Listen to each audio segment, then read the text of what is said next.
right, welcome back, ladies and gentlemen. Thank you so much for tuning in today. Henrik here with Red Eyes TV. You're watching Flashback Friday. Thank you to everyone tuning in on Twitter or Facebook. Until further notice, I guess. No, not notice, but YouTube. We have a lot of people on our YouTube channel, but we can't live stream to YouTube just yet. So if you guys are watching us on YouTube, you're going to see the recorded stream, basically. So heads up on that, though. We're going to have our strike be hopefully gone in January. I forget the date what it was, but anyway, we'll go back and stream to YouTube just as normal at that point. But yeah, good to have you all here. Another Flashback Friday. We were out of the studio last week, of course. We were busy then, but we're back with vengeance today. And then tomorrow or over the weekend here, we're going to do a Weekend Warrior as well. And we've been scrambling to collect all the stories and stuff we're going to talk about here today, because there's a lot going on. And we have a jam-packed show, a lot of things in there we want to get to. But before we, I guess, talk about the big news, let me just introduce Lana as well, who joins me here in the studio. Hi there. Yes, good to be here. Yeah, definitely. A little warning, I do feel a little queasy. Today's been kind of, so if I bail, how about some more eggnog cappuccino or latte? Yeah. That's going to do it, huh? Exactly. Yeah, you know. Anyway, hope you guys like the Christmas feel in the studio here. You know, we're trying to... With the Goyim Defense League shirt? Cozy. Yes. Oh, yeah, that's right. Exactly. The mic kind of tripod there is kind of covering that a little bit, but yeah. It looks very official.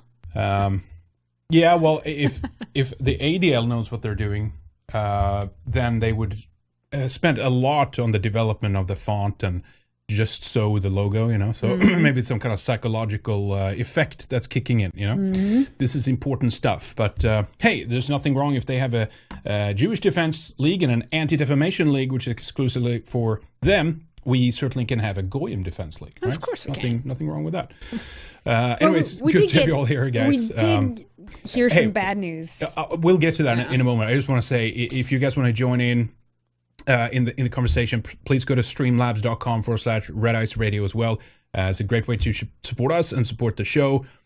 We have, I think we both have that page open on us. We can check when things come in. I do now, so yeah, I'll keep an eye. We'll keep that open there. We got one that came in, I guess, right at the end last time we did it. So someone said, keep up the great work, We are guys. awake. Thank you. Yeah, thank you so very much for that. And anyway, so yeah, let's talk about this then in terms of the developments here. James Fields has been convicted of first-degree murder. We knew that this was coming. Now, first degree means that they think that it was premeditated, that it was committed after planning, or he was lying in wait for the victim. So this is big news. Yeah, I mean, and I mean, I really don't have that much to say about it, just because it's such a so rigged. It's such a farce and such a travesty. You know, I did a show breaking down, at least at that point, as much as I could about the trial and about what actually happened that day and stuff like that. Alt Right Truth has done a good job on that. He's been making the rounds after we did the show together with him. Definitely check out this show and see what you think, because it you know, he argues this issue that it's like, if they don't even give the guy like, if not only just a fair trial, but if they don't even touch on it in the way that it's like, well, they have to prove, the prosecution has to prove that he actually did it and that it was premeditative and all that kind of stuff. That seems to have been a fairly small part of it. Mostly it was like sob story, just as the guy I interviewed said, and also this issue that his crime, keep in mind, this is the biggie here, his crime is his opinions. He's on trial for ideology, for the belief. Really? Exactly. I mean, he's you know, they're trying to, all the memes that he shared and stuff is literally being used as proof that he is an evil person, right? And if the prosecution adds all these things together in there to say like, well, he should be convicted because he's a bad person, he has bad thoughts. Well, guess what? That's irrelevant, and it should be totally irrelevant. It should have nothing to do with it whatsoever. They think that he planned that he was going to go there and run over protesters and kill one. And of course, I mean, this is what they say. They should never have had the trial in Charlottesville. You know, they had a pool of 300 people that they we knew this was going to be the outcome, and at this point, they're probably going to go for a death penalty or something for this guy. You know, usually lefties are, let's go soft on crime and soft on criminals, and let's end the death penalty. In this case, they're going to go just full extent of the law, you know. So what remains now, of course, is more trials and stuff. It's going to go to the federal level next year, too. And that's just it. Some people have actually talked about death penalty for the guy. And I mean, again, it's like he ended up in a situation where he was terrified, scared to death because of everything that happened. And I think it was an accident. And the fact is, they have not proved that sufficiently. Take this story as an example. Yellow vests, we should call them, have been protesting in France. And you basically had the same situation there. There was a woman who was terrified. She'd been blocked in by protesters. And she ended up driving her car into a group, killing one. It literally is like exactly what happened, right? Proved that what she did was intentional and a murder. Beyond the fact that she might have shared a couple of humorous memes online, right? Yeah, exactly. I mean, because sure, he has opinions with not everyone agrees with. But as far as I check, that's still not a crime, right? You can be a white nationalist if you want. You can be a national socialist if you want. You can be all these things. It doesn't mean that you're guilty, right? But this is what they're trying to get it to. And that's why I think that the case is so important. It's a landmark that they're trying to set a precedent, because it's his opinions that's on trial, and it's him daring to show up to an event like this that is his crime, ultimately. I feel bad for the guy, honestly. I feel really bad for the guy, everything that happened. It's a disaster, you know? It's a total disaster. It should never have happened to the guy. But I wonder how good, I didn't listen to any of the case. I know there were some of our people were actually there listening to the trial, but I wonder how good his attorney was arguing. Yeah, I don't know. I'm guessing that, guys on poll and people on our side, like the guy that you interviewed, would probably put together a better defense than some of these lawyers. Yeah, honestly. Some said that, it was okay, she was okay or whatever, but certainly not the only angle that could have done it. I think even that some of the, I forget if it was the witnesses or something, but they did end up saying that he didn't break and stuff like that, which is like total lie. It was like, you can even see the very cover footage that we used for the show shows that his brake lights are on, like he braked and he couldn't go, speculated, but anywhere from 17 miles per hour, maybe up to 25 or something like that, and so I don't know. It's insanity. But this is what happens. This is the beginning of a total political persecution of people who think differently. And again, it's very rare that these things happen. It's very rare. Yeah. Look at all the protests that have happened in the wake of the Trump administration, left versus right in America. There are people that were shot and stuff like this, but I mean, it's very rare. It doesn't happen that often. And so this is an anomaly. This is not a normal procedure, but this is what they're trying to argue, right? Well, this is how these people are, and we need to shut them down. They're terrorists, and lock them all up and stuff like that. And they will do it too. I mean, this is like we're entering into a McCarthy times 100. It's like never going to be as bad. It's witch trials. Or it's much worse now, I should say, than it ever was. There isn't back even then, a trial, and so already guilty before the trial. It's insane. Anyway, so we're not going to talk too much about it. It's a travesty. Spread the word, get the information out about what actually happened, and people need to fight back. There needs to be more people pushing back against a case like this. We'll have to see what happens next, obviously. We'll leave it at that for now because there's not much we can say, but it's very depressing. Well, in good news, well, kind of good news. Brie Fauché, friend of mine, got married. I think you guys know Brie. She's been a guest on our show plenty of times. Married a really great guy. I actually connected them, so we went to their wedding in Houston. Brie is just the sweetest little thing. So it's important to point out, Lana, if there are any babies out of this, which there will be. I'm talking about, remember George Bush?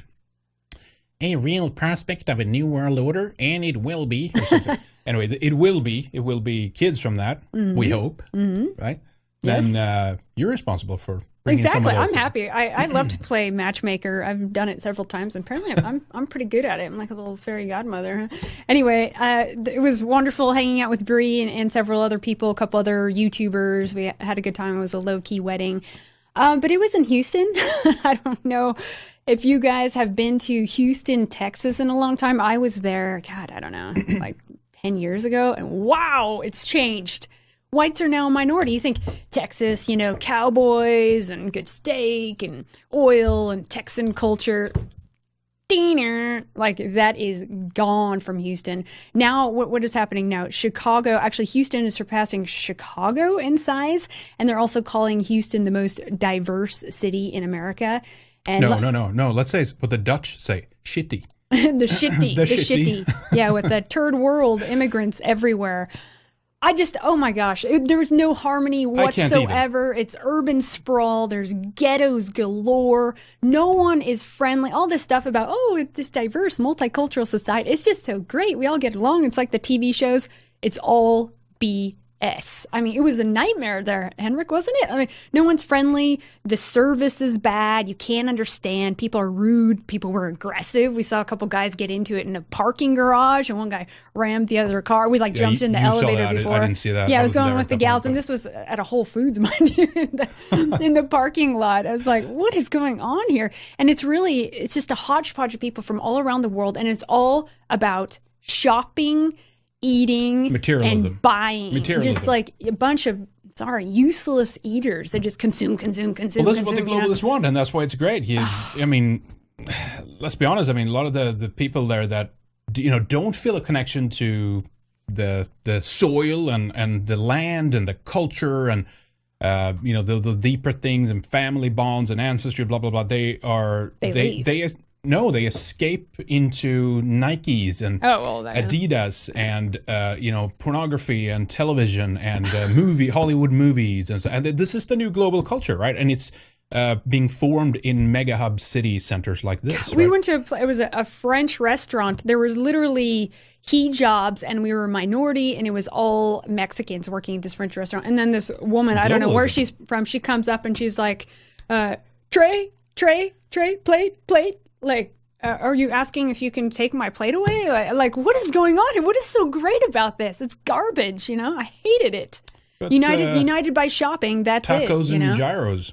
Yeah. Oh my gosh. And then meanwhile, these elites live in their ivory towers. There's the really rich part of Houston where people shop at Tiffany's and a bunch of like rich Asians and maybe some oil money or something. But it sucked. It was like, here's the ivory tower, and then everything else is ghetto. I mean, I've been to Brazil. It's kind of like that. You have these gated communities of, high-end stuff, and rich people can gallivant around and shop at nice places, and then everything else is just ghetto and sprawl. And then we ask people, so why did you come to America? They literally say things like, this one guy asked, I saw I liked cowboys in the TV show, like the Texan Cowboys, so I wanted to come hang out in Texas. I was let's clarify, he was from Lebanon. He was a Lebanese guy. Yeah. And I was like, well, those guys ain't here anymore, and especially in Houston. He didn't know, you said, because you talked with him, he didn't know that much about, like, Israel or anything like that either. They're nothing. They know nothing. Probably the reason why Lebanese people can escape to like America and other parts of the world, because Israel like bombed the shit out of them in the 80s, right? So didn't know much. And then America, of course, is funding that, right? They give Israel the weapons and everything and bomb them, and then they can go over to America. And exactly, it's like, but cowboys and good things. And it's like, well, I've literally heard that line several times. Henrik, they're not here anymore. They're going to be gone. It's like, we're always told the line, they're just escaping and want a better life, and they're fleeing from war and this and that. I literally have heard this line many times because I ask foreigners all the time, what made you want to come here? The movie. I saw a movie. Like, that's what it's turned into. Yeah, that's what I'm saying, global culture. And also, we had in a bar, we had a coffee, but it was in a bar, whatever. Somali guy. A Somali guy, and we were talking with another guy who was going to go to Iceland or whatever. So he overheard that I was from Sweden, and he's just like, Sweden. I have cousins there. Sure, you do. Of course you do. Of course you do. It's like, surprised it wasn't in Minnesota, but yeah. Anyway. Houston is a travesty, but that is the future of what they want it to be, right? It's just no camaraderie. The things that I remember America for in terms of the hospitality and the warm nature, at least in the big cities. Yeah, was like not there whatsoever. Nope. There's nothing that there Texan Southern culture. I mean, I love that, of course, but that's gone, especially in the city. And then I know guys are going to be bored to hear this story, but the gals and I, we wanted to go to it's called a blowout bar. You go and they wash your hair, and then they blow dry it, style it. Hey, it was breeze wedding, whatever. And they do makeup and all this stuff. I went there, and usually, other places where I've gone, like Charleston, South Carolina, for instance, which is very nice. I went to a blowout bar there, and it's just all these, pretty white gals. They know how to do hair and makeup properly, not make you look like a drag queen or cheap or anything, So we go to Houston. We go to the blowout bar there. Absolutely no white women working. So absolutely no white women working. I was like, uh-oh, like one of the few white girls in there. And it was actually in the high-end area of Houston. And I was like, yeah, why not? I'll get my makeup done or whatever, And my choice was a black woman who dyed her hair blonde. Okay, I'm not afraid of that if she's talented, okay, which she wasn't. Or a trans person from Mexico. That's my choice. Interesting. What did you pick?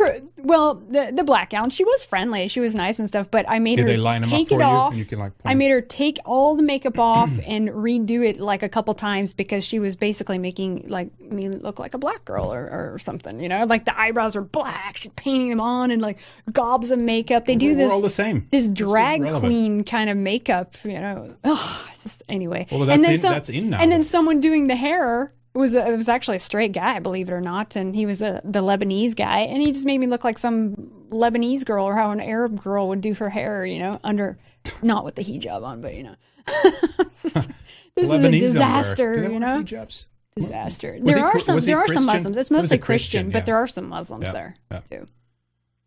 All right. Anyway, so that was a good experience. A lot of fun. It's unfortunate. Visiting these mega cities and stuff. And yeah, as you said, it's going to take over Chicago, third biggest in America. That's just nuts. Totally nuts. And it's growing so fast. It's growing so fast that all the buildings that go up is a jungle. Is a what's the wording? It's a murder of architecture, basically, right? It's just totally utilitarian. It's all concrete. There's no soul, no vibe. No soul, no decorative considerations or deeper meanings in terms of why we build a building. It's just efficiency and shops and stores and banging up and quick, and it just spreads like crazy. Yeah. Well, needless to say, our friends in Houston all want to get out of there. But I know there is a good group of our folks in Austin and around Houston and whatnot. But it's sad to see because it is a microcosm of something happening on a larger scale. I've been traveling around America quite a bit and revisit places 10 years later, and it's shocking. I mean, we're not even that old, and it's shocking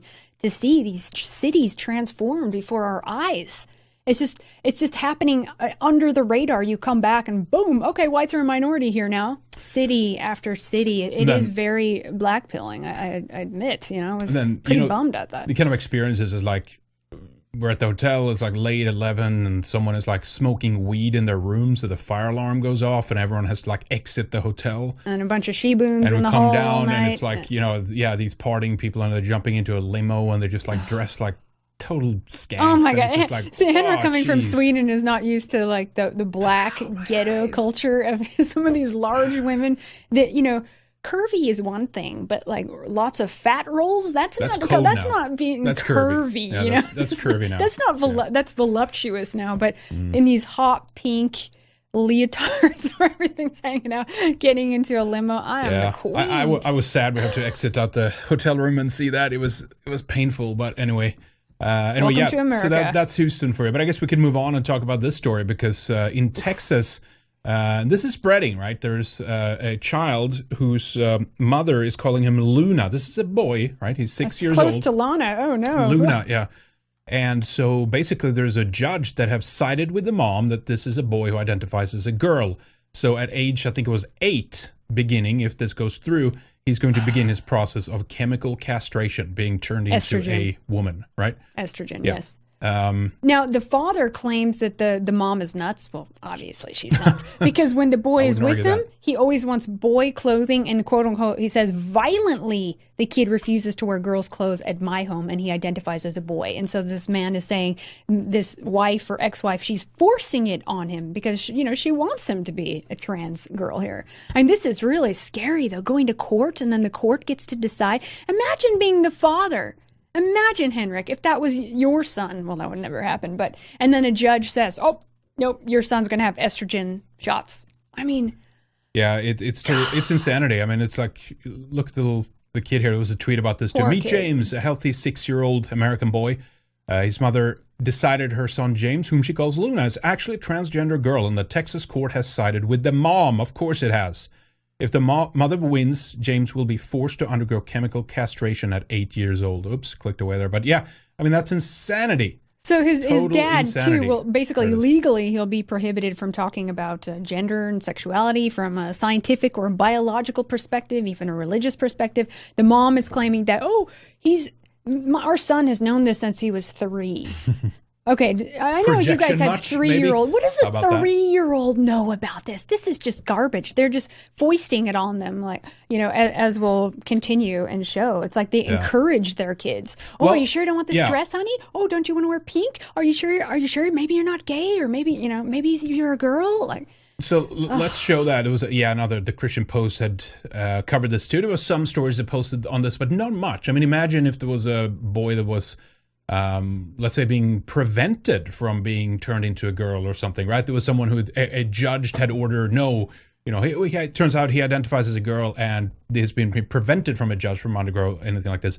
It would be world news. It would be a CNN. It would be on MSNBC. It would be all over the place, right? Anyway, so very little coverage of something like this. But child abuse. But it does make sense, right? Because this is moving itself in from celebrity culture. And we've seen a total overboard attitude with these women There's all in these Hollywood. Celebrities claiming to have these trans kids, and it's a trend that's really impacting pop culture, getting the easy to influence people to follow in their path. People like how you show here Charlize Theron.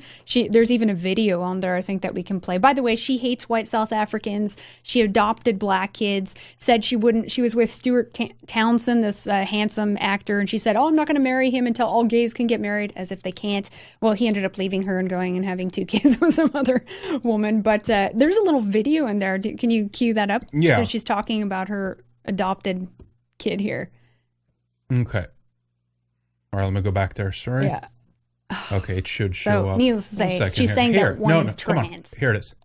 And I know this sounds crazy to a lot of people, but it's a very emotional thing. It was a very emotional thing for me to watch it. Yes, I have 2 young girls, 2 young, beautiful, black African-American girls, not from South Africa. Okay, sorry. No, I wish. They wouldn't give me a baby. No, she says girls, and one of them is a boy, of course. So I'm going to just put them in dresses now and stuff. And then there's Angelina Jolie right here. That's actually a little girl.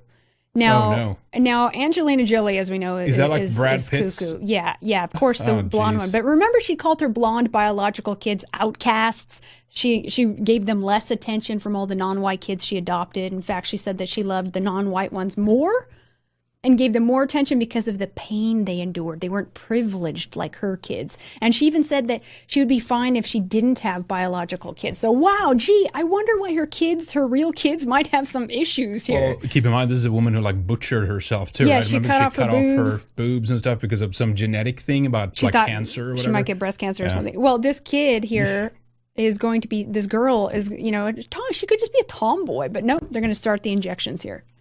It's just real. And then other women see this and, ooh, that's cool, that's trendy, that's popular, I get attention. Maybe my kid is trans. Maybe I should dress my boy in dresses, and then maybe people will like me too. And it's so obvious that they're just trying to signal, I'm just such a liberated, liberal, awesome, open-minded parent. It's annoying. And then there's Megan Fox. They're all doing the same thing. That's the thing. And it's influencing women. And so whatever happens in Hollywood, this infects other women. So I'm sure this woman in Texas, she had probably seen these women do these kinds of things, and then she thinks, well, I need to be a good mom too. I need to convert my little boy into a woman. It's child abuse. It's child abuse. It's really sad. And then Megan Fox, who claims to be so counterculture and into conspiracies and all this.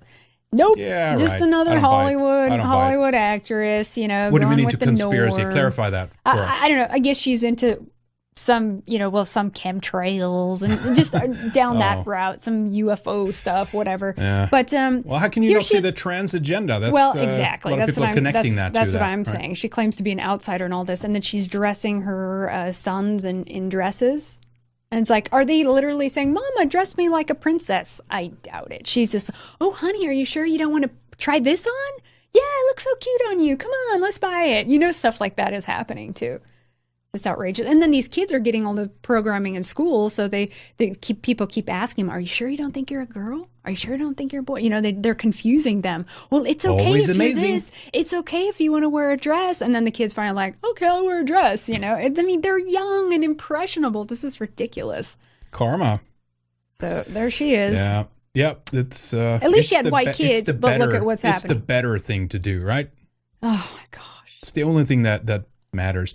They have to be free to be themselves. Let's pretend there's something they're not. Yeah, that's exactly. basically what it is, right? Yeah, you're free to be yourself, but how about you try this dress on because you look really cute in it? I mean, this is what's happening. Yeah.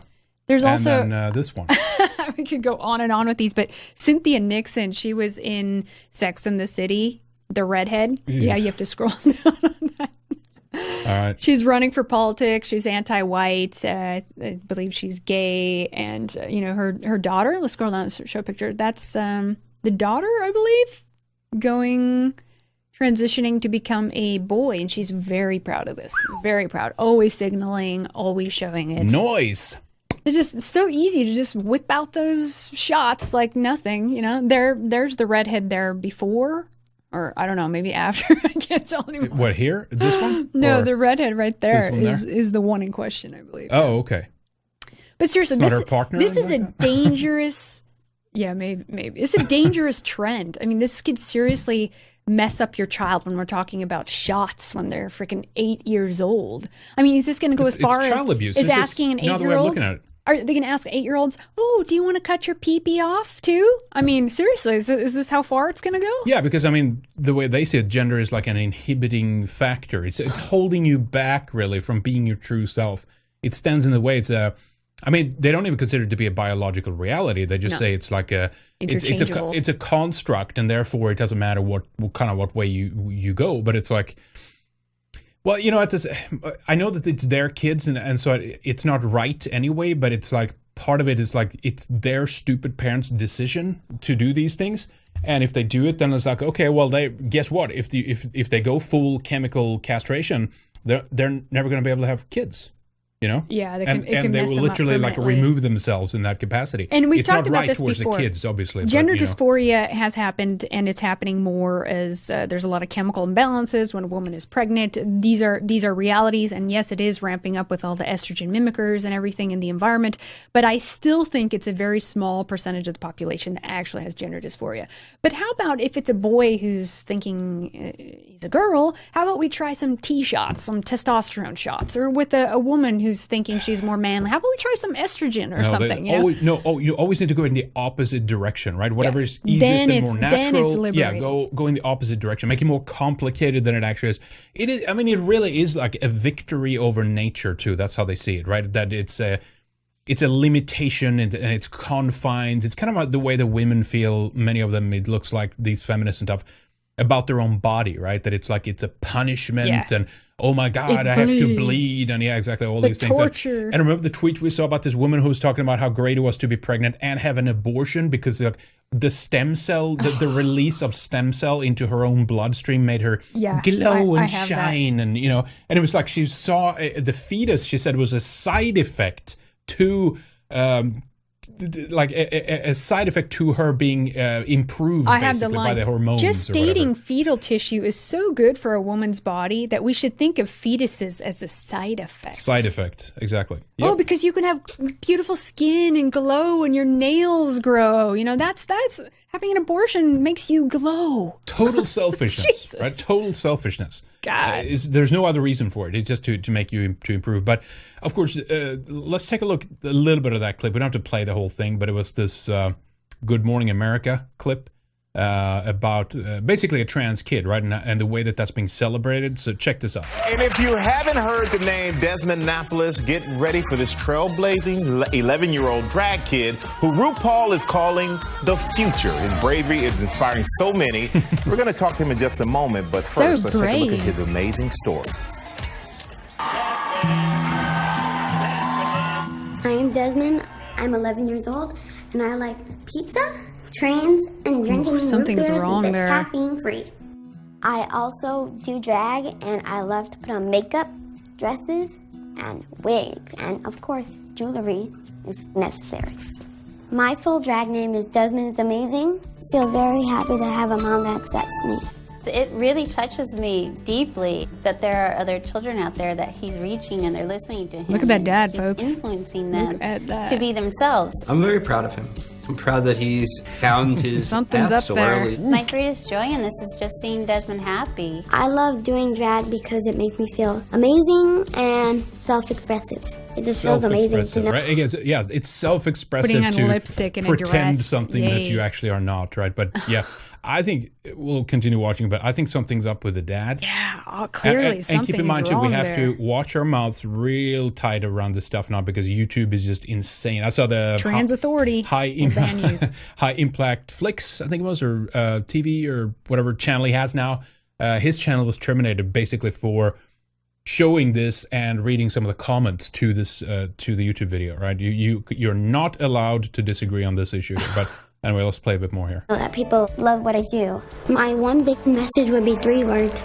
Be yourself always. That's not being yourself. Please welcome Desmond Napoles, a.k.a. Desmond is amazing. Desmond is amazing. What's so amazing about putting on lipstick and a dress? Like, what makes you amazing for doing that? Look at the parents and the super adults, sexualized the adults too. Here, yeah, they're clapping. They're and like the creepy guy there on the end. What the hell is going on here? Pedophiles love it. That's what's going on. God. What's in this kid's future? Look, Probably drugs and prostitution and.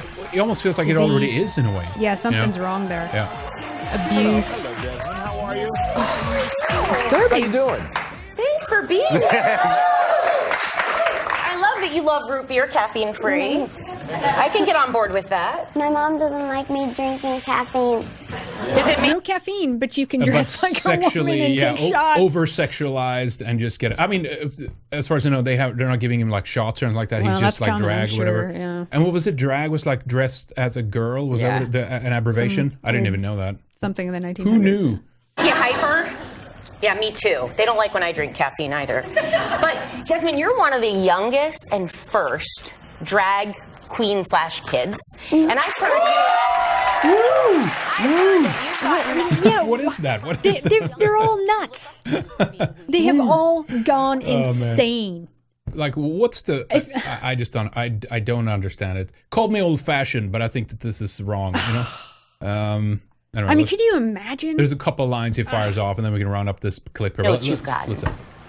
Some of the notes I've gotten are like that. Like emaciated, What is nothing going left. on there? I wish I could have had the support that you have when I was a child. Listen, people.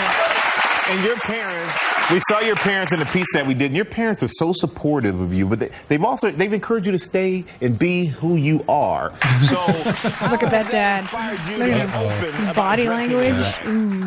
They support me by letting me do what I want to do and letting me. Something is really dress wrong. up Listen to this and kid. letting me You know, the High Impact Flicks, when he did this video, he said, it's, I mean, at best, it's like neglect if you let your child do what they want. Yeah, they'll like, kill themselves. Your job is to raise this individual, prepare them for the world, make sure that they're not like, well, in this case, like, obviously something is wrong with the kid. Yeah, the I way mean, he's for Christ's sake. talking and acting. Looks like he's on drugs or he's And then like also mentally they get something, you know. so full of themselves too. You notice anytime these little drag kids always me. Yeah, but you because know? this is what all the They attention get they're praised, getting. Right? and then other Yeah. kids see this and like, I want that attention. I want to be popular. I'll put course. on a dress. Yeah. I mean, that's what's happening. Yep. play with makeup and trains. And yeah, I really like trains. When I'm at a drag, most of the time I'm playing trains. Anyway, I think we've seen enough of that. Jeez. All they want to it's do is disturbing. basically So reverse disturbing. whatever your child is and then call Yeah. it, oh, we're beyond gender and we're letting our kids be free. No, you're actually manufacturing this whole entire messed up scenario. I mean, if there Yeah. if there wasn't shots, if there wasn't the makeup, if there wasn't all the clothes, if this was back in the old days, none of this would have been possible, you know. Nope, that's true. And it is a religious experience for these people, this whole trans thing. I mean, wow, it's really ramped up, you know? Yeah. I mean, it's so disturbing, and they're getting praised, and even the kid. There was a side note that that we found out when we looked at High Impact Flicks video about this. He was like on a YouTube channel together with two guys who were also drag queens, and they were convicted killers, and they had murdered one of their gay friends. Literally in some, hacked him up and threw like him in in the a river. 80s. I forget what it was called. It was some club in New York, of course, you know. Yeah, exactly. They had hacked him up and like basically melted down him in a tub, right? Yeah, I heard all these they chemicals poured and stuff Drano like on him and then hacked him. Oh, that's I mean, it's insane. And now and they're released now, right? 2000. This was back in the 80s. One of them were released 2010, the other 2014. And these parents are allowing this kid to go on their YouTube channel and sit and have a great time together, you know, with these killers. And, you know, their YouTube channel is okay. Wow. Their YouTube channel is monetized. Nothing's happening there. It's all fine. Literally convicted killers. And there's like, here you go. Here's ad money. Go ahead, you know.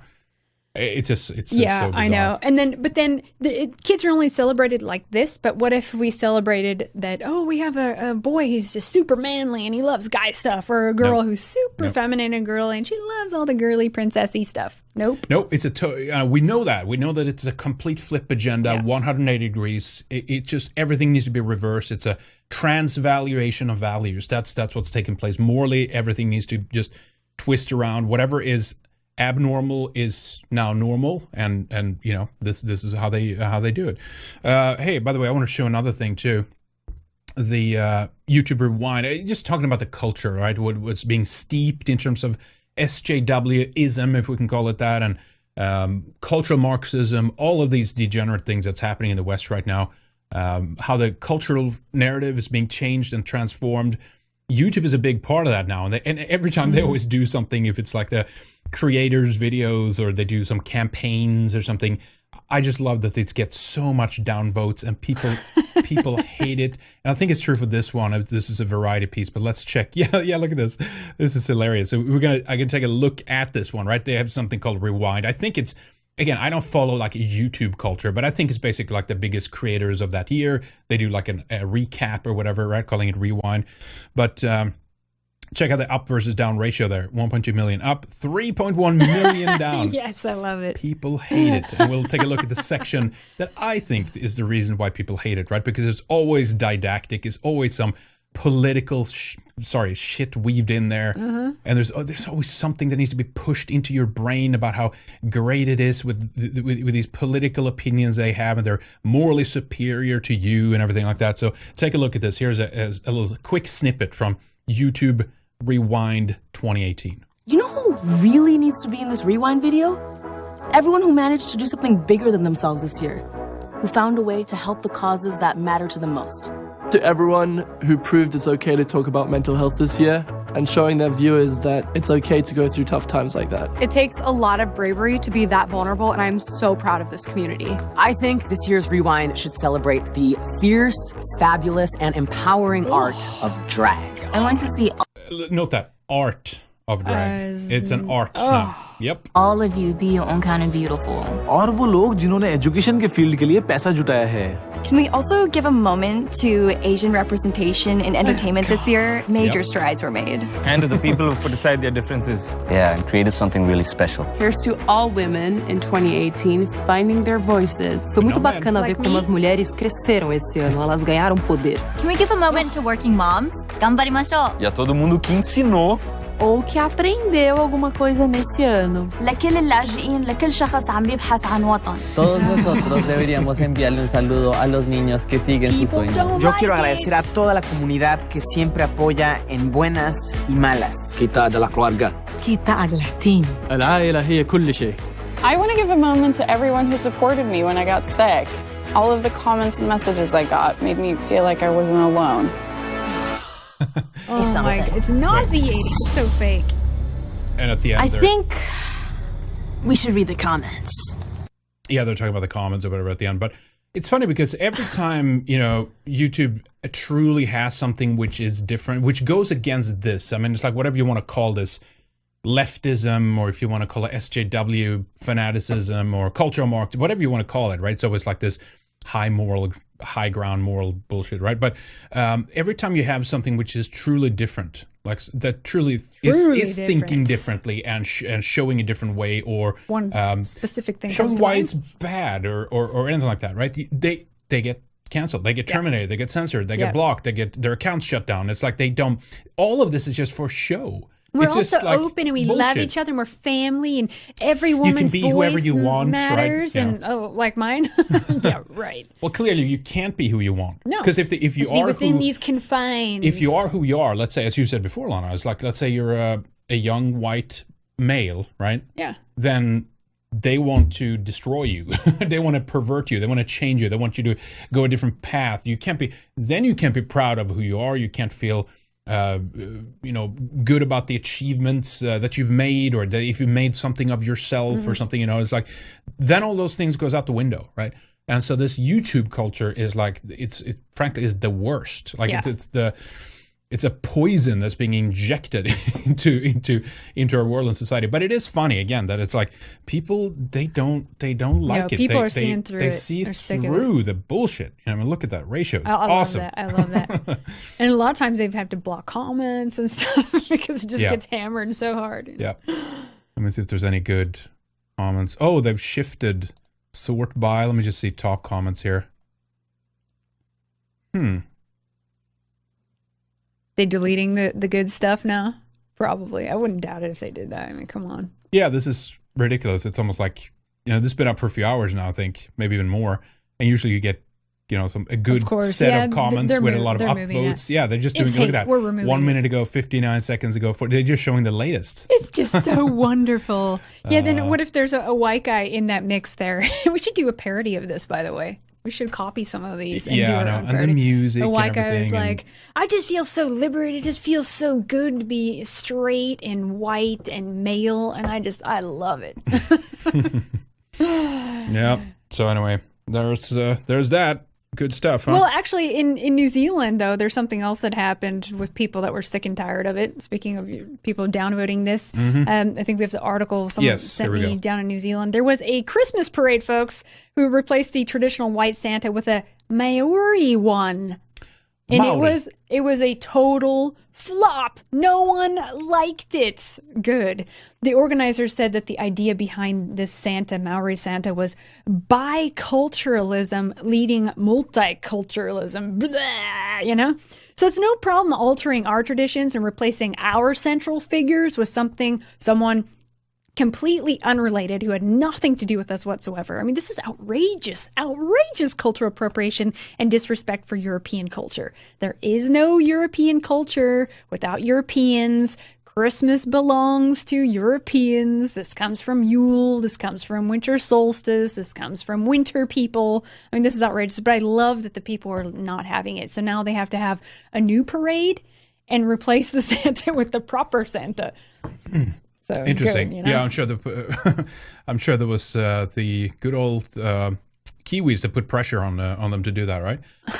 But yeah, so we've seen quite a bit of African American or Black Santas this year. What the heck? And even blacks know it's ridiculous. I guess before let's do this. Even before we start, kind of harping on this, because it really is cultural appropriation. Let's remember, right? Let's just put it in context here, right? The teen who ended up wearing a Chinese prom dress, where it was world news that it was cultural appropriation, right? She actually stood her ground good on her, though, right? But just keep in mind, this is how the mainstream culture reacts, right? It's just it's a white girl. She borrows effectively something from China, right? By wearing a dress. That's it. And so then it's a discussion about cultural appropriation.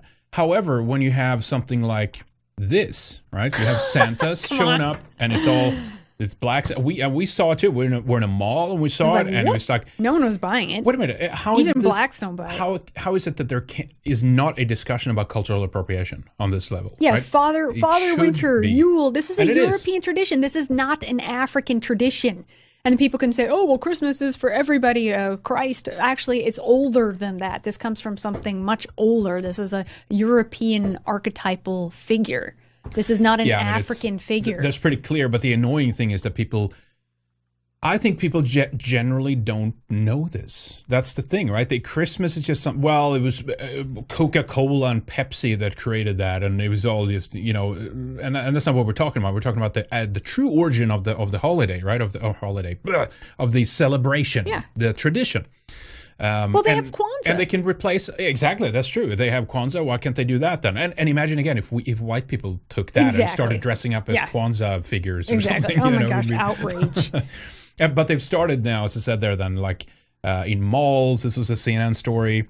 Why there needs to be more black Santas. Yeah, more black Santas, and everyone needs to be. Where's that article? This one was pretty good because black here. kids need to see someone that looks like them. Oh, yeah, gee, was that what it was? Yeah, do you think white kids want... This is the one here. Yeah.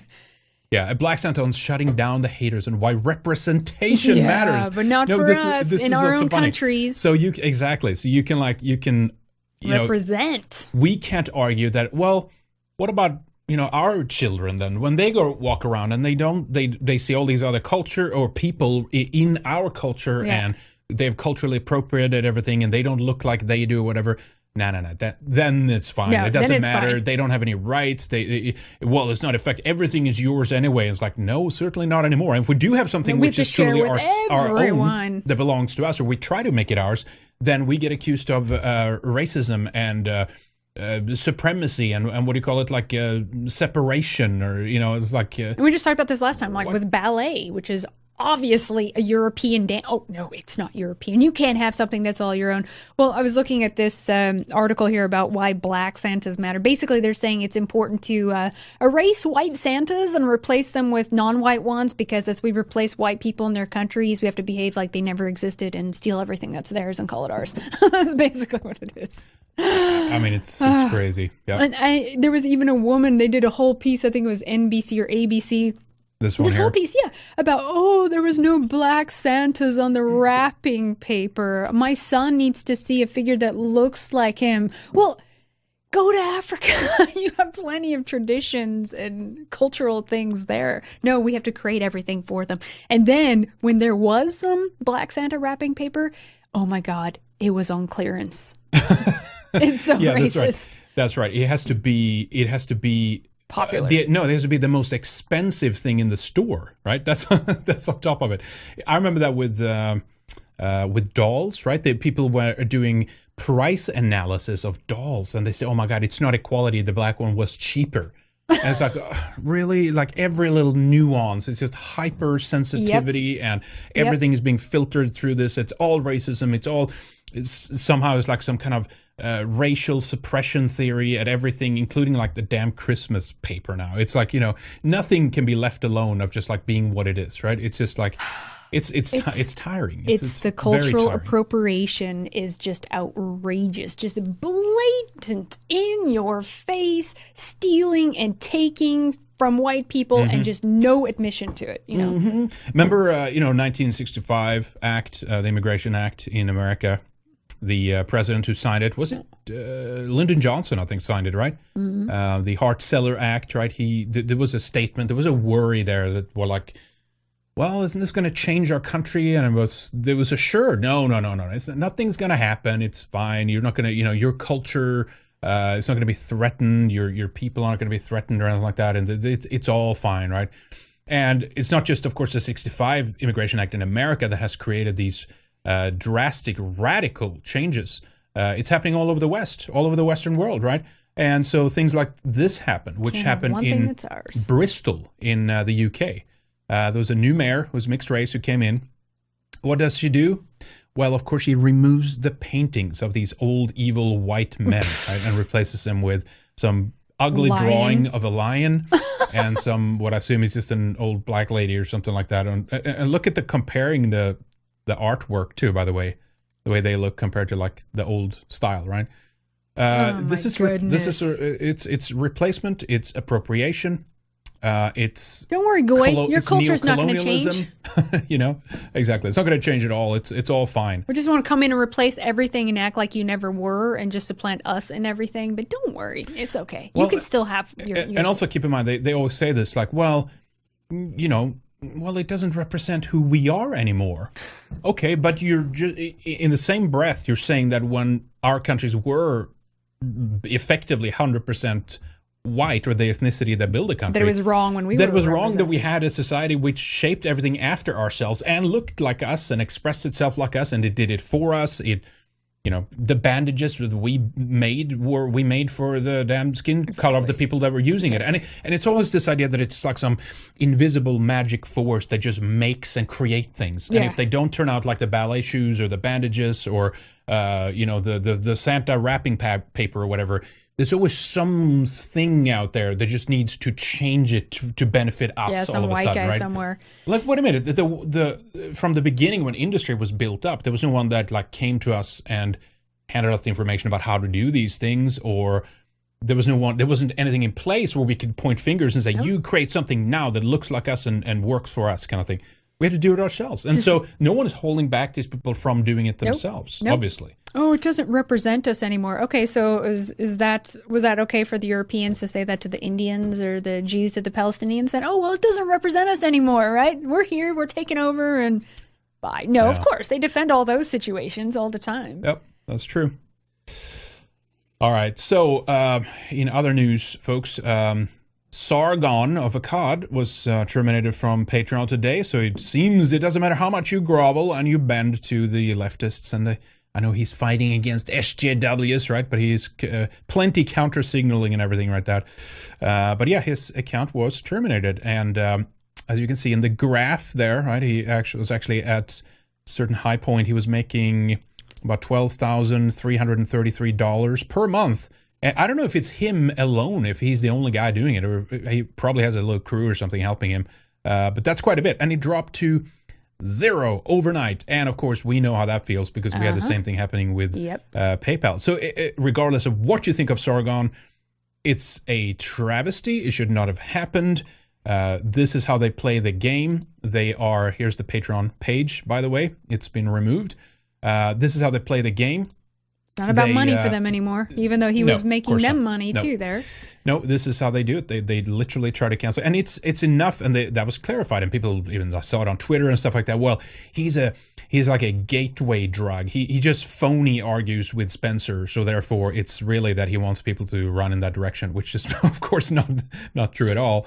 But yeah, so Milo was removed as well, and I learned as I was looking at this, James Alsop was removed from Patreon as well. So they do these targeted campaigns, and you know that it's people behind the scenes.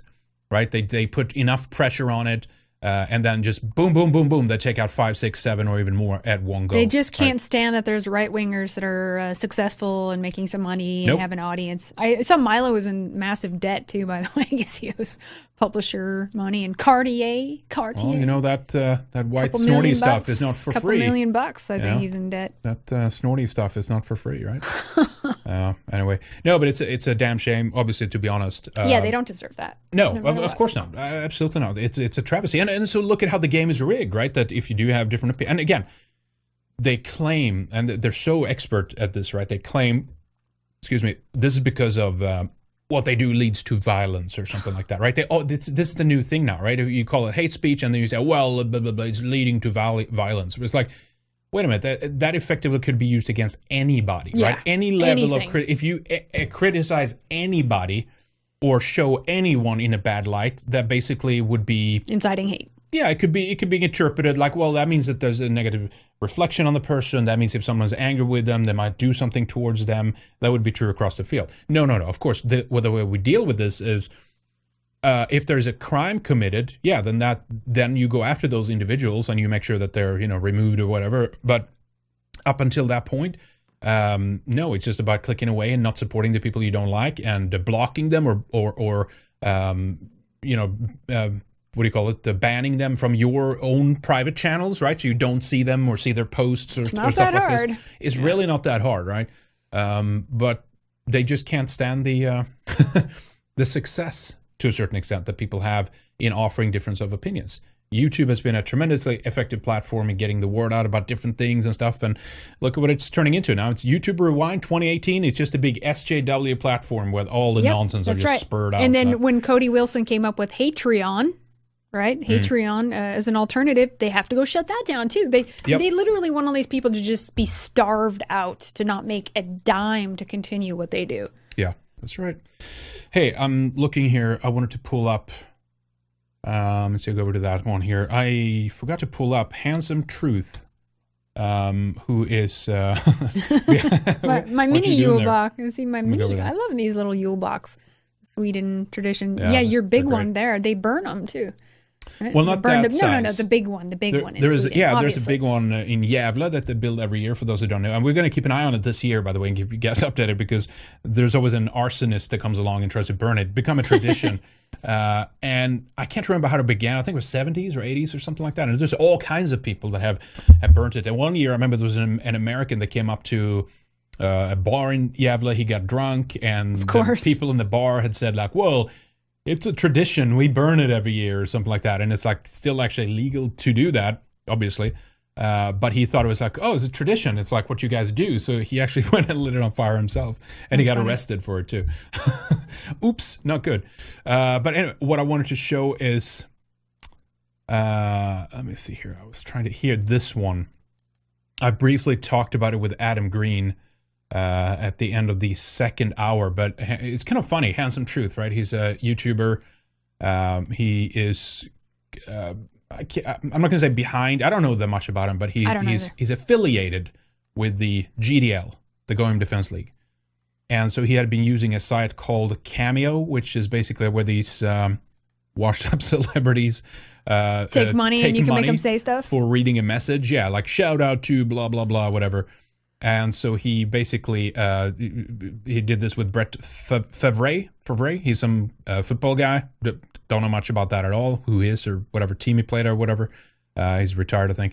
And also Perez Hilton, which is like a gossiper, a gay gossip. Hollywood gossip queen, call him, yeah. So Brett Favre was actually talking about USS Liberty in the shout out, right?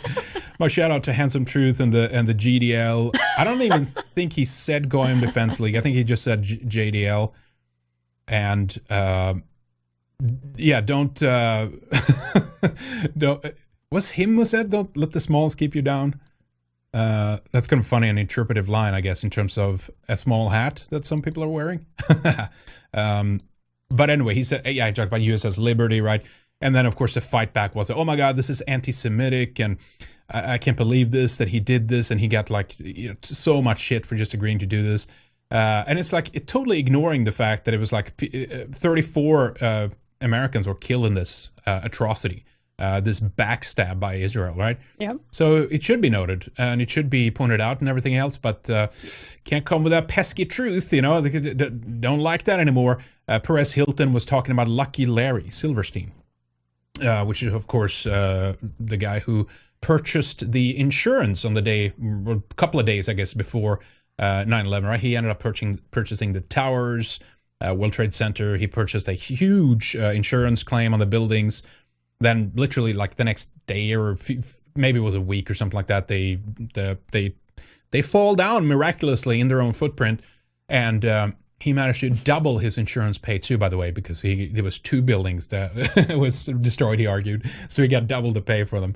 But anyway, that's kind of funny. There's an epic troll that's going on in this capacity, right? And people are kind of getting smart to getting that message out a little bit. So good job. I just want to give a kind of a thumbs up to the guys for fun doing stuff. That. It's fun. I mean, come on, relax. And there's a serious message behind that, obviously, because Americans should know about USS Liberty.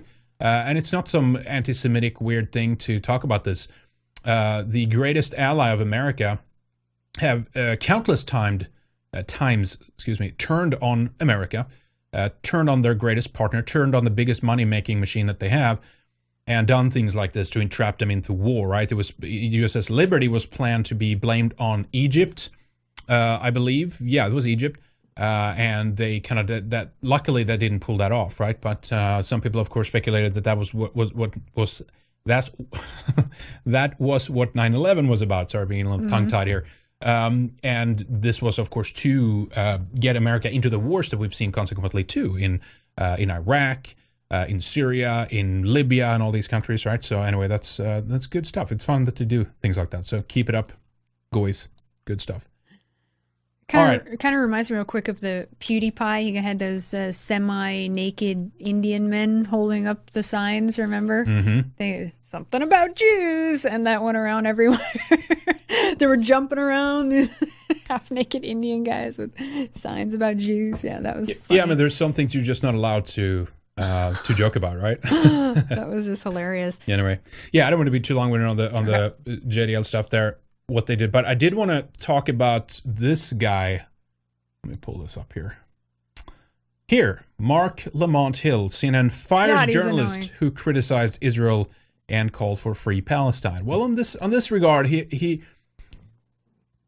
maybe for the wrong reasons, and we'll talk about this, but he does, despite criticize Israel. And so what happened? Well, CNN ended up firing him. And so let's just listen to the actual clip of what he said and see how bad it actually was. Here it is. Contrary to Western mythology, black resistance to American apartheid did not come purely through Gandhian nonviolence. Rather, slave revolts and self-defense and tactics otherwise divergent from Dr. King or Mahatma Gandhi were equally important to preserving safety and attaining freedom. We must allow, if we are to operate in true solidarity with Palestinian people, we must allow the Palestinian people the same range of opportunity and political possibility. If we are standing in solidarity with Palestinian people, we must recognize the right of an occupied people to defend itself. We must prioritize peace. But we must not romanticize or fetishize it. We must advocate and promote nonviolence at every opportunity, but we cannot endorse a narrow politics of respectability that shames Palestinians for resisting, for refusing to do nothing in the face of state violence and ethnic cleansing. To commit to political action, grassroots action, local action, and international action that will give us what justice requires. And that is a free Palestine from the river to the sea. It was that last line that they were really butthurt about for some reason, from the river to the sea. And they argued that he was actually encouraging violence because of this, which is funny. There are a couple of things I want to talk about here, but before we discuss this and what the reasoning is also from him and why he takes the position and stuff like that is I think, an interesting one. But one of my favorites was Ann Coulter's tweet in the wake of this.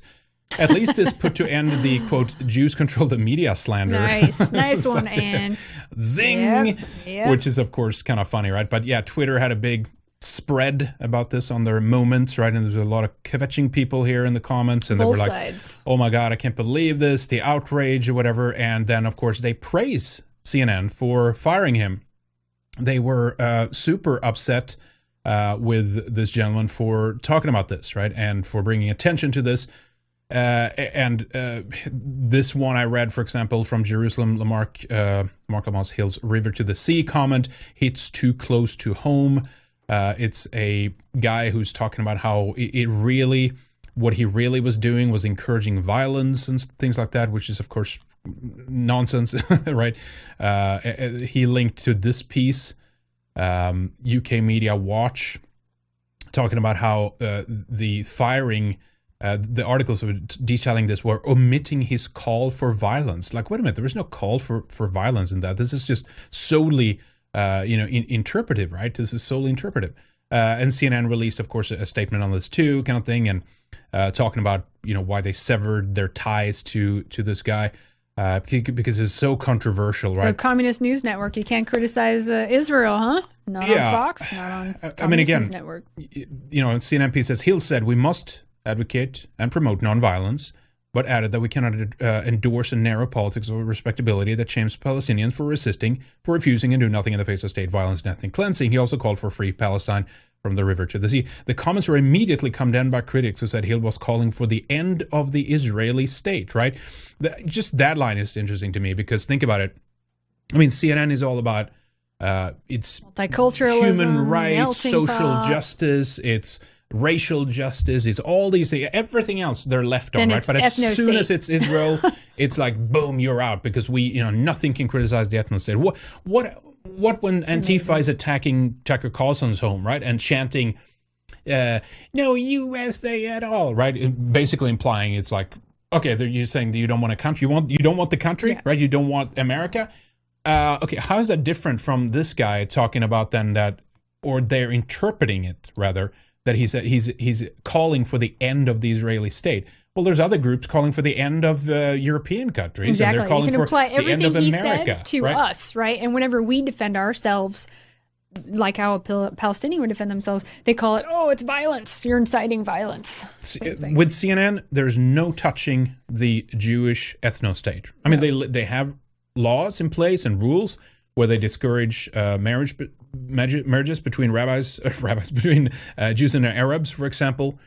They are very racial. They're very tight DNA in terms of their immigration. They deport people out from their country, sends them to other European countries. They have lobby groups that are Israel-based that are in the Mediterranean and actively engaging in taking those people into not Israel, but to those European countries that those NGOs operate in. I don't think we're even allowed to talk about that group anymore because that's a group we got a strike for talking about, by the way. But it is funny that I think Mark Lamont takes this position because he equates ultimately Jewish people to white people, right? So we have to point out that at the same time weaved into this white that bad, there is brown good. Yeah, whites are oppressive, and so he doesn't see a distinction there. Jews are oppressive, and he doesn't kind of take that same line that some I guess Jewish individuals would do and distinguish themselves from white culture or Europeans and whites overall.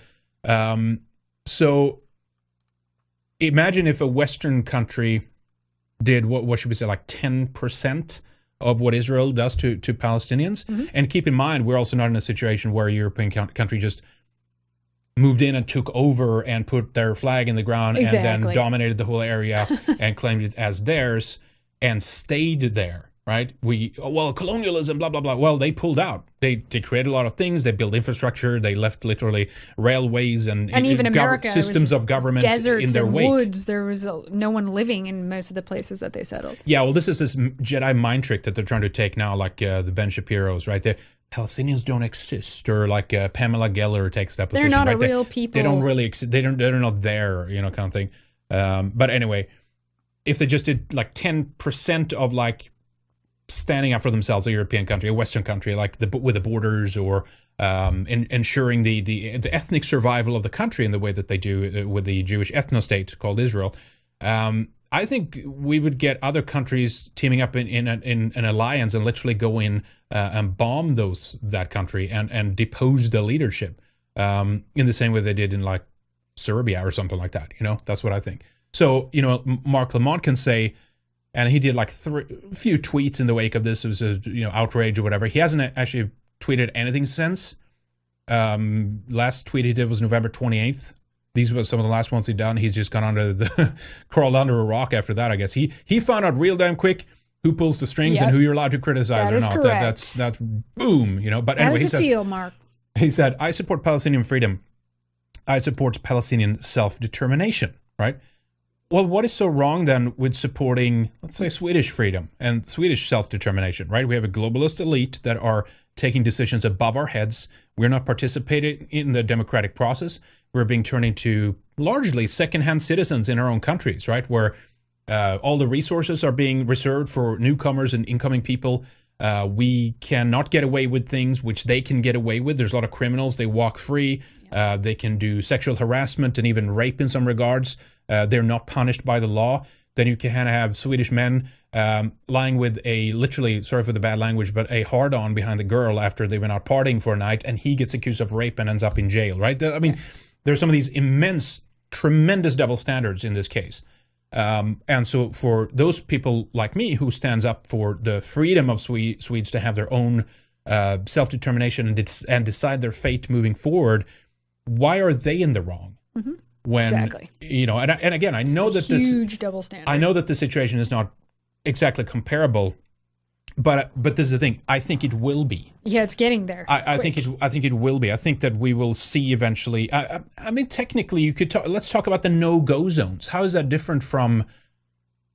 Gaza is kind of like a reverse thing of that, right? It's like you can't leave the zone, kind of thing. Yeah, they're occupying your area. It's an area which is kind of which is theirs, right? But from the other from a flip side point of view, if you guys follow my logic in this one, right? That is like we can't go into those areas. If we do, it's almost 100% guaranteed that we are violently accosted. They're throwing rocks on police cars and ambulances and even fire trucks that enter into these zones to actually help out those people when things happen, right? It's theirs. They've declared this. There's documentaries about this. This is not like some fictional, imaginative issue here. It's happening. if those zones grow effectively as the population and the demographics changes, it's arguable that we can end up in a situation where instead of having, us enclosed in a smaller area, us being in a larger area, we will be closed off in a smaller area, which is just exclusively Swedish, right? Yeah. But they putting pressure on that, trying to ethnically cleanse us or something. This is hypothetical. I recognize that. But at what point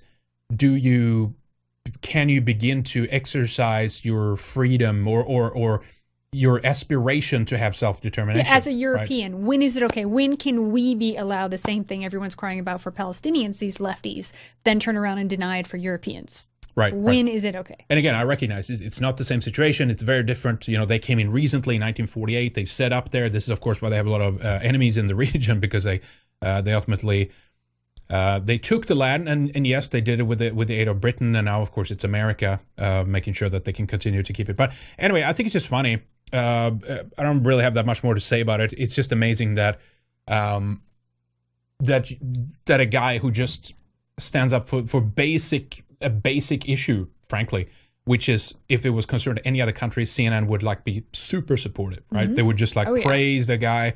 He's wonderful. Soon as he speaks out against the forbidden topic, right, he's fired. Boom. It is interesting. I wonder if a lot of these Zionists have thought it through, that really the only people that really care about Israel's existence is white people. And as they become a minority, do you think all these other people, blacks or Mexicans or Arabs, none of these people care about Israel? What's going to happen then? Yeah. Have they thought it through? I don't know. I don't think they've thought it that. They just think that they're going to hold all the power, so it doesn't matter. Yeah, I mean, they want a strong state. I mean, if Adam Green is correct, who I spoke to on the show recently, and check that out if you missed it. It's a good show about George W. Bush, but we kind of slid into the issue of the importance of Israel in the Middle East and Zionism and these kinds of things. Then they basically want to run the show from that location, right? They want to, this is where it's at. We're gonna run. The World Court is going to be here. A new version of the United Nations is going to be run from there, right? It's going to be the moral and the religious seat of the world and stuff like that. So maybe they just think at the end of the day they'll have enough weapons, enough border control and cyber security and all this kind of stuff that they can literally be like a small, but I'm just thinking of Matrix again, right? Think of it. The city in Matrix is called Zion, right? Uh-huh. And you have all these hostile machines that are trying to destroy it and get to it or whatever. But it's they save the day, of course. I don't know. But hey, why don't we segue over to talking about PragerU a little bit, because they did a video on this, and it's in the same vein, all of these topics, right? It flows together nicely, and basically talk about the justification for spending for Israel, right? They did a video called "Why Does America Spend So Much on Israel?" And yeah, let's just play it and listen to it, and then we can pause in between and talk over it as we see it. Here it is. Enjoy. Why do we spend so much money on Israel? Over my decades of military service, as the Deputy Commander of the United States European Command, and now as a security advisor, I've often heard people make this complaint. The truth is, we don't spend enough. We should spend more. Oh, my goodness. For purely selfish reasons. Every dollar we spend on Israel is a dollar spent, in effect, in our own defense. As a value proposition, it's all in America's favor.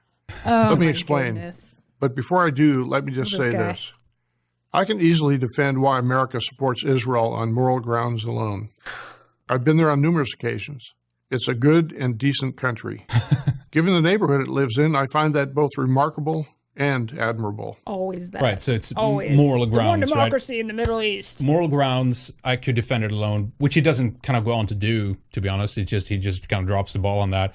It's just, it's a decent country. But come on, let's be honest about that. There's quite a bit of press when you just snipe people in open daylight kind of thing. Exactly. There's one example, right? It's all peace and love, baby. It's just amazing. But anyway, let's listen to the logic of this here. Huh? But I will make this argument solely on the basis of America's security. Our partnership with Israel is unique. Unlike most of our current treaty alliances, say with South Korea, Our ties with Jerusalem are not premised on American troops serving as tripwires on Israel's front lines. This is because Israel takes care of itself. America, for good reason, remains wary of any further military engagement in the Middle East. And this only strengthens the case for giving Israel the tools it needs to defend its borders. Here are 3 things we can do. Again, all in our own self-interest. First, the United States should front-load its financial commitment to Israel. We have agreed to provide Israel $38 billion in defense assistance over 10 years. So $38 billion, right? $38 billion over 10 years. No one asked me if I wanted to give my hard-earned money to that. And it is more, actually, because it's not only defense aid kind of programs that's running, and it's also more in the sense of what Germany pays to Israel every year, right? Holocaust survivors, there's tremendous amount of aid to them and stuff like that. They have so much money at their disposal. And of course, you know, countering this, you always say, well, it's an amazing country and the achievements that they can do and stuff like that. Well, it's because it's one of the only countries in the world that are not like deep in debt, you know, and they get money from basically everyone else, right? And they spend tremendous amounts of research and development and technology and weapons technology. This guy's making it sound like we wouldn't be able to be who we are without Israel. Like, oh, we can't protect ourselves, and oh my gosh, we need all the great and amazing things that these Israelis invent. I mean, come on. Yeah, he gets that more. Let's listen to some more here. It's a big number, but it's also a great deal for America. In addition to giving Israel the financial wherewithal to purchase the weapons it needs, it also benefits the American economy. Under the agreement, Israel must... By the way, handing away $38 billion is benefiting the American... Yeah, it's like, shut up. It's help. We're helping you. Here, give me your money. We're helping you. Spend these funds on U.S. products, and it's happy to do so.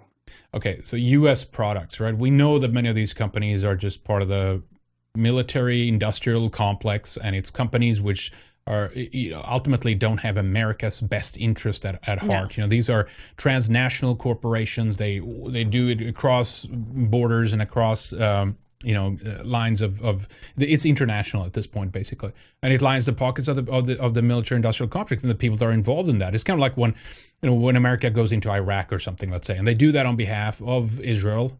They do it because, you know, the AIPAC situation, despite the fact that Iraq had nothing to do with 9/11, they go into these countries because they're enemies of Israel. So America needs to clear up the space and turn it into a manageable country, which works, for Israel's point of view, right? Well, first of all, you spend countless of billions in just the war itself, right? And then you spend countless of hundreds of millions in rebuilding it, and you hand that over to, you know, companies like Halliburton and all that kind of stuff, and it doesn't benefit the average American. It's benefiting those companies that get the contracts for it and stuff like that, right? And so this is just a total lie. It's like depleting money from someone and saying that you're benefiting from me taking your money, and you always hear the same issues. Well, they build up security and they do all these great things, and then in turn they promise to offer us those services. Well, when it comes to intelligence and communication and all these kinds of things, what this proved is that during, for example, 9/11, it proved detrimental because you had foreign companies, and a foreign company, Israel, being involved in some of the intelligence gathering and the companies that were even operating out of the World Trade Center and stuff like that, right? That you have...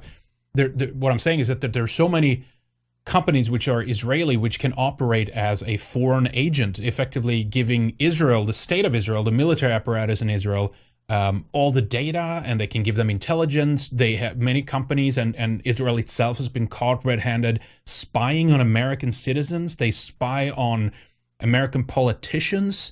They're using all this technology that they offer to America with backdoors in it and stuff like that, right? They're building a technological grid which is like unsurpassed, basically, from if you look at the past, basically, and what countries have managed to do. So, you know, there's always a caveat with that, where you have a suspicion from the point of view of Israel that, like, will America do our bidding, right? Will they do what we tell them to do?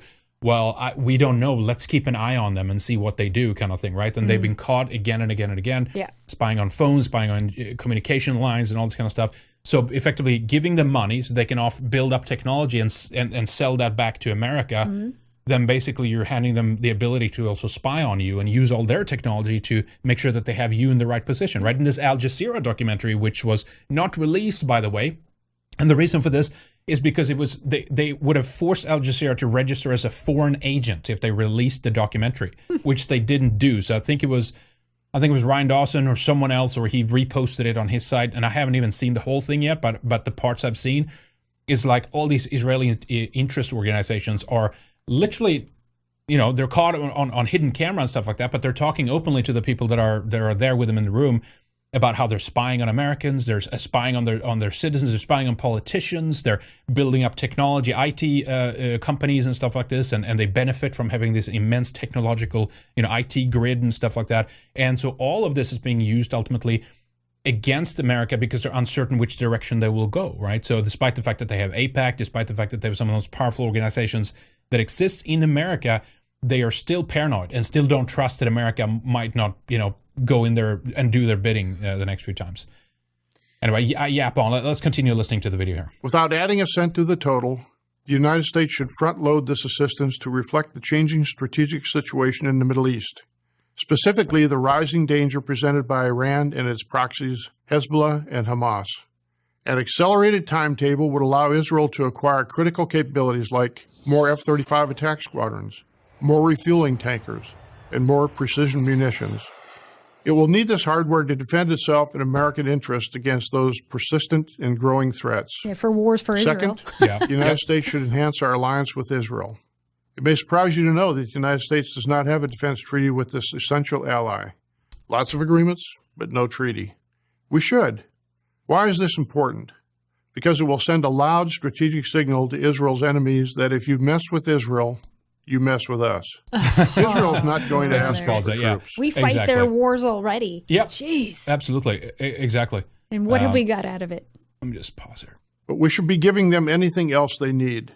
Intelligence, weapons technology, and other vital information. Exactly. Everything, right? Who wrote this script for this guy, I wonder? I don't know, the Israeli lobby. Yeah. I don't know. I mean, it's amazing when you think about it. What other country? How do you think people? And it's this separable logic that's being used. If you ever ask someone to prove what the benefits are for America to have this tight relationships with Israel, no one can really answer. Well, it's just what it is. This is just what it is. Or the Bible. They bring up the Bible. Sure, you have that angle, of course. Sure, the justification for it, the Schofield Bible, that lie. But beyond that, it's like, well, how would you react? Let's take another example. How would you react if it was Iraq, for example, that was doing the kind of things that Israel has done towards America, right? If they would have cost USS Liberty, as we talked about earlier, or they would, spy on their citizens, they would do all these things. It would be an international crisis, and America would cut off the funding immediately to them, right? In this case, give them everything. Why? Well, because they're the good guys, and that's just what it is. We don't have to prove anything. It's just what it is, right? That's logic for you. Just try to argue, and then when you do show the things that they have done already, keep in mind the King David Hotel, and it was a Swedish ambassador that was murdered in that terrorist attack in I think it was 48 or maybe 46, 47 maybe. If you line up all the things that they have done, which are bad, you can include like the non-proliferation treaty. I can't talk. The nukes basically that Israel has, and the fact that they don't go to the same bodies as everyone else is required to do, to show them like this is how many we have, and let inspectors in and all that kind of stuff. The proliferation treaty, I guess they call it, and they don't abide by those same rules. And if you line all these things up, the only thing they come back at, well, you're anti-Semitic, and that's all. That's all they have to say. End of story. It's amazing. Anyway, here's more. And we know this is a two-way street. Israel gives a lot in return, which leads me to the third point. The United States and Israel should build on their already close collaboration in research and development. Israel is one of the most high-tech economies in the world. American investors understand this. More venture capital is spent per capita in Israel than in any other country. 9 out of the 10 largest companies have R&D facilities there. This is in a country of just 8 million people. When we sell them military... You know what? It's like, if you gave that much money to Sweden, who's also a country of 8 million people. What do you think would happen? Yeah, exactly. We're already it's like tiny. immensely advanced in terms of our own weapons manufacturing and development and stuff like that.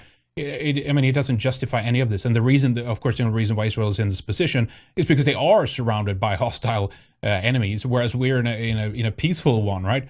But in this case, it's like, well, it just proves how brilliant they are, right? And stuff like that. Well, no, because there's so much money. They're getting free money. That's why all these companies are going there, because it's job opportunities, it's research and development opportunities, and all that also, kind of stuff. Israelis, it doesn't just happen by itself. They have free education, free healthcare. I mean, cradle to grave welfare. And who's they paying pay for for this? your kids. I mean, they get everything. They can essentially live for free. Yep. No, and instead, what has happened? Well, Sweden has been weakened by our weakness to oppose the kind of propaganda that Barbara Specter has been pushing on Sweden for 10 years now, and there's many others before that. David Schwartz, go back to the 70s in Sweden, right? You have a whole lobby that have argued for the morality of why Sweden, I'm just taking one European country as an example, need to be multicultural, right? And this is the country, Israel, which is caught red-handed, giving money. Again, it's not their money, it's other people's money, giving money to Eritrean refugees who come to Israel and want to go there, and send them to a plane, pay for their plane ticket, give them money, go to Sweden, go search for asylum there, never come back, we'll give you money. And they do it. And they get away with these kinds of things, right, morally. So they can send all of these third world people to other countries, lobby for them to take them. They have their own racial laws. It's super tight, super strict. They literally call it, it's a Jewish ethno-state, right? Mm-hmm. And as soon as another country would even, I mean, look at even how a person who's arguing for that a white country should have something like that in their countries, right? Yeah. They get immediate. They get. It's like James Fields. They get hung. They get they get tried for treason, right, or whatever you want to call it. It's absolutely amazing. Gear, they adapted to their own special needs. The American military, in turn, benefits from these innovations, especially in the area of desert warfare. And so desert warfare, why would America need desert warfare? Well, maybe it's because they also need to fight Iran for them, right? It's like, what would the reason would that be? America, desert, are they going to go to war with Mexico? I don't think so. They can't even build a wall towards Mexico. So obviously it's not that desert warfare that's going to benefit them. Yeah. Indeed, President Obama's Defense Secretary, Ashton Carter, made this point. There's no question that American lives have been saved by Israeli technology. Oh, come on. There are many. That is bullshit. Talk about USS Liberty then again. It's like, and talk about 9/11 too. I know that everyone is not on that page and they don't think, some people don't think that that's a conspiracy or whatever. But the fact is, there is tons of foul play involved in that event. And there's a lot of Israeli companies that were caught, red-handed being involved in it, like the Danzig Israelis and all that kind of stuff, right? There's a lot of theories there. But if you just tally it all up, I guess is the saying, you have over 3,000 Americans dead if you take those two things, at face value, what it is. And then we don't have to talk about all the Americans that have died in the wars that have been propagated and lobbied for Israel, by AIPAC and all the other lobby agencies in America. You go to vote, you spill your blood, you do all these things, right?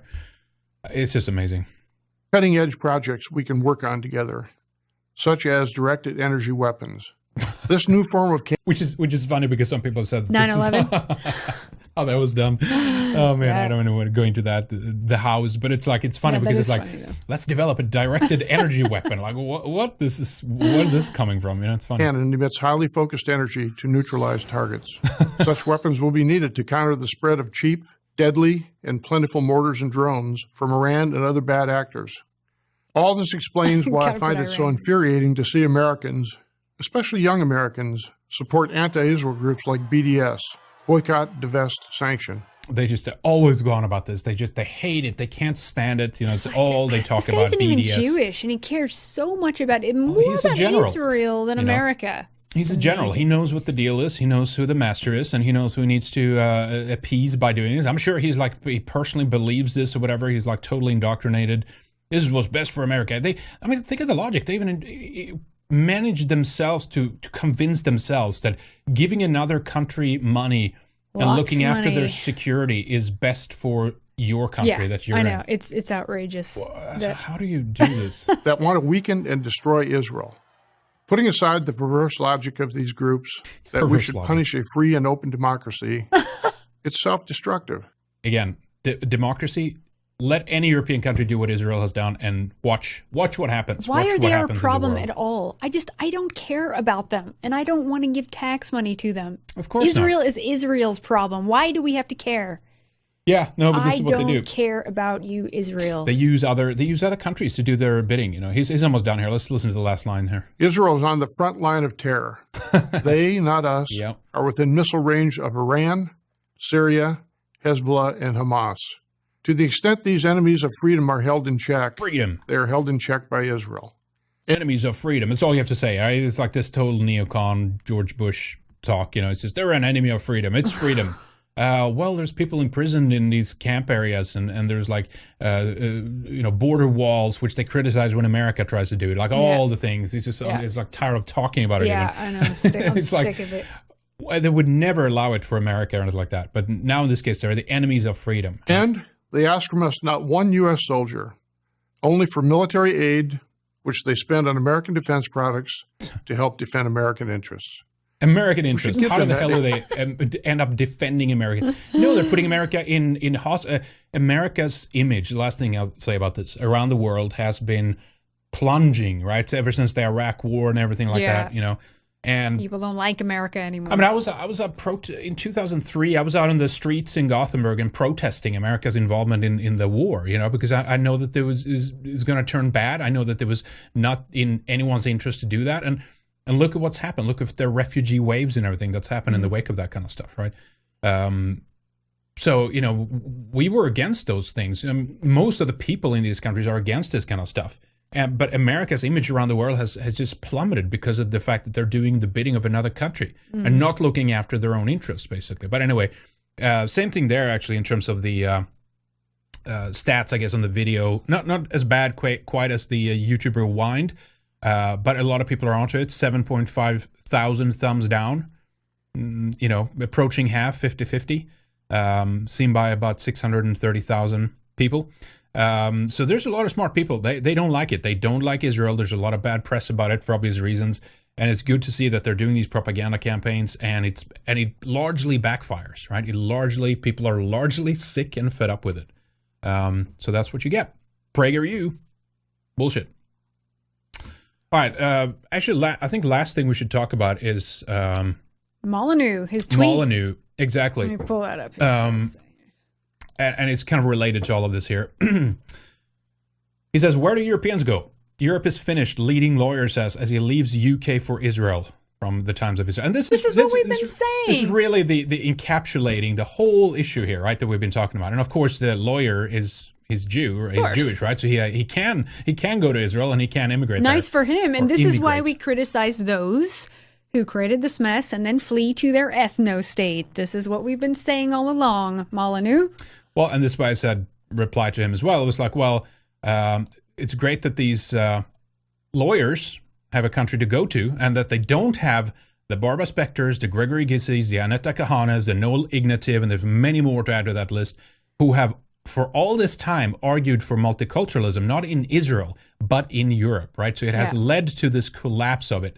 And here's a really good video that we're actually going to talk about tomorrow, guys, if you want to join us for that. There's a rabbi in Australia that has some really interesting admissions about this. And basically, he says that our observations are correct, at least in the first half of the video. We're going to break that down and talk about it. But it's so frustrating, you know, because these people, they call us bigots and haters and all this stuff for talking about these kinds of things. And it's like, wait a minute, this is what we've been talking about all along. I know. Like, where do we go? We don't have a country to flee to. Even the people that are coming into our country still have a country that they can go back to, right? We don't. Where do we go? And we're talking about also small countries too that are being hit up too. And even in the Baltic, we're talking, there's 1-2 million of them. Yep. It's absolutely amazing. But right? I love how what we're going to talk about tomorrow, a rabbi can say the same things we say. People are like, oh, yes, that's true. I get that. And we've been saying that for years, you know? Yeah, absolutely. No, in that case, it's a problem, right? We're not allowed to talk about those things. It's a third rail. We get censored. We get our channels shut down or whatever. It doesn't even matter. You can even be in a position where you just read quotes or even use videos of people that are actually talking about quotes. It's like our video on the on the war on whites that we did back in 2016 July, August something, 2017, we released that one. Didn't say one word in it. Didn't say one word. It had over 500,000 views and increasing and climbing. A lot of people were, you know, they woke up when they saw that video. It was powerful, yeah. It was even the video that the Yvette Cooper in Scotland, was it, or was it the UK, the Parliament? Yeah, UK Parliament, complained on because it shows up a related video, and that's probably why it was limited too. Anyway, but yeah, so you know, question: who has lit the powder keg, right?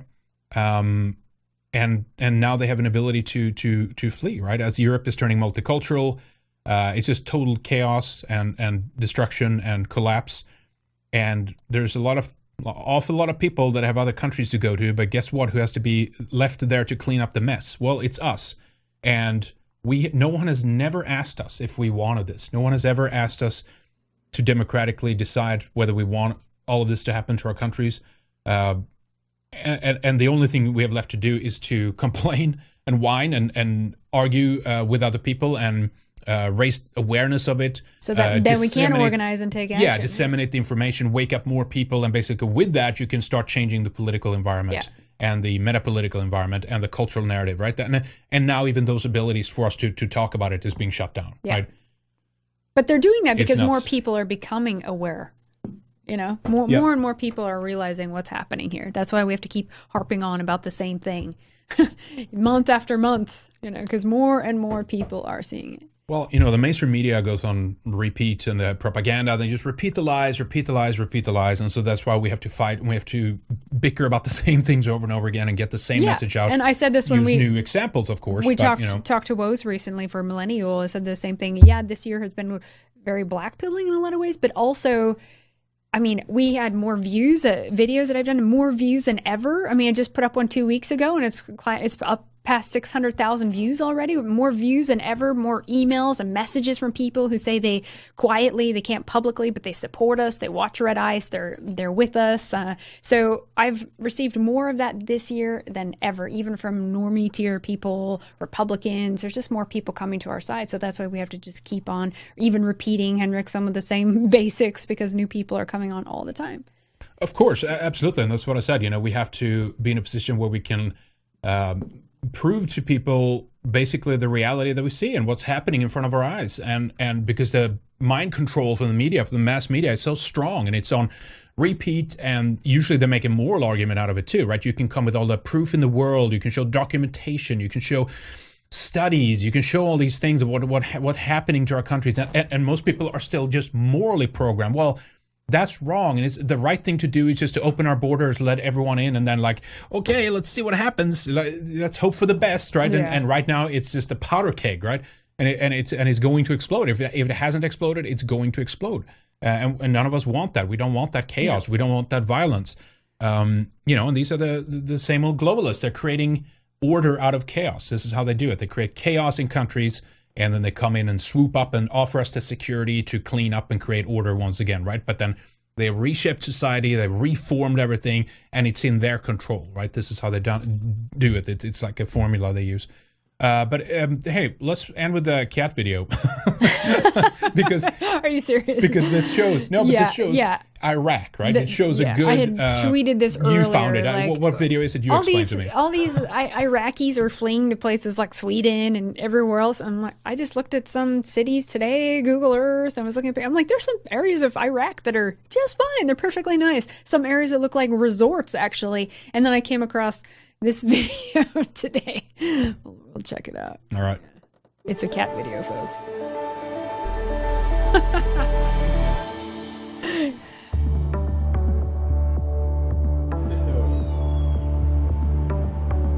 Looks great. It's all peace and cats and white and nice. Like, stay there. Very cheap price. هذا شيء مميز وأول مرة يصير بالعراق، إنه أنا ما تهمني الكلفة المادية قدر ما تهمني الاهتمام بتربية الحيوانات بالبصرة. White cats. Nice. Look at this. So they can build a hotel for cats, and then you can take care of all these other people there. You can find ways to take care of them. So they are. This is bizarre. This is Iraq, they are changing. folks. Interesting. So they are changing some things in terms of like animal husbandry then, I guess, in the country. I don't know if it's, I would assume because that they treat animals like crap. might be better now than before, earlier in the process. I don't know. Yeah, and meanwhile, we have like, I saw some images of horrible things, but it's like in some of these suburb areas in Sweden, there are cats that are being beaten and stuff like that. It's just like... I've traveled through some of these countries. They're horrible with animals. Yeah. Like Turkey, I remember they literally out open in the street, they're like beating dogs and stuff like that, stray dogs, So anyway, semi-fashy haircut there too. Obviously, the point you wanted to make by us showing the video is it's like we always get this impression that it's like total chaos, it's war, everything's crumbling and falling apart, and the same thing with Syria. There's a lot of parts which good is places like there still. It's just fine. And it's to say, in many cases, why do people come? Well, because they can. Yeah. And it's their economic migrants that seek opportunity. This cat's chilling out in Iraq right now. He's chilling out, having a good time. Having a good time, exactly. What's the problem? Yeah. Stay home. Do like the cats do. Stay in Iraq. All right. Should we round up there, I think? Yep. We've been on long enough here today. Enough about Israel. I'm sick about Israel. I know. Sorry about that. It's important, right? It's important to talk about it. Yeah, a lot of people don't know there's some of the basic stuff. Yeah. We have a lot of good topics for the Weekend Here show, Weekend Warrior. So if you like this kind of stuff, join us for Weekend Warrior, because that's an exclusive show that we do for members. Get a membership with us. Sign up at redicemembers.com. That way you can tune into that show and everything else that we've done back to our start. We have hundreds and hundreds and hundreds of hours of different radio shows. We have tons of video material. Weekend Warrior. You like it? Weekend Warrior. No hair. All right. It's distracting with that cat there. But yeah, so tons of shows there for you guys. And so Weekend Warrior we do exclusive for members. And we have tons of stuff to talk about again here over the weekend. So definitely tune into it. We're going to talk about the admission, that's, as we said, by this one rabbi in Australia. Pretty interesting stuff. We're going to give you guys an update on the UN Global Compact for Migration. More countries are actually bailing out. We have a lot of good news in this show coming up too. In terms of countries that are bailing out from that, there's ships in the Mediterranean which have been shipping in refugees in the past that are stopping their activity because of countries like Italy putting pressure on them and stuff like that. Good news coming out of Denmark as well, Italy, as I said, Lithuania, Latvia, a lot of good stuff. So it's not only bad things that we talk about all the time either. We're also going to talk about the CEO from Apple, Tim Cook, and his comments about how they're going to transform Apple, fighting hate and hate speech on their platform, basically, which is code for anything that they don't like, basically, right? And it's an arbitrary term which they can apply very generously to things which they just don't think are good ideas politically or ideologically. So anyway, so tons of shows, tons of topics coming up in that show, guys.